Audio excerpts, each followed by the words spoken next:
اراکین پارلیمنٹ کے لیے اثاثوں کی تفصیل جمع کروانے کے لیے الیکشن کمیشن کی مہلت ختم ہو گئی ہے۔ اثاثہ جات کی تفصیلات جمع نہ کروانے والے 336 اراکین کی رکنیت معطل کر دی گئی ہے۔ الیکشن کمیشن نے ارکان کی تفصیلات جمع کرانے کے لیے 15 اکتوبر تک مہلت دی تھی۔ مہلت ختم ہونے کے بعد الیکشن کمیشن نے سینٹ، قومی اور صوبائی اسمبلیوں کے 336 ارکان کی رکنیت معطل کر دی ہے۔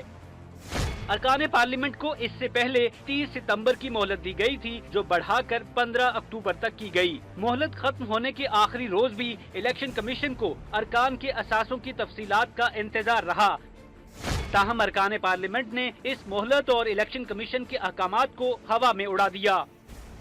رکنیت معطل ہونے والے ارکان میں قومی اسمبلی کے 67، سینٹ کے 22، پنجاب اسمبلی کے 137، سندھ اسمبلی کے 49، خیبر پختونخوا اسمبلی کے 49 اور بلوچستان اسمبلی کے 13 ارکان شامل ہیں۔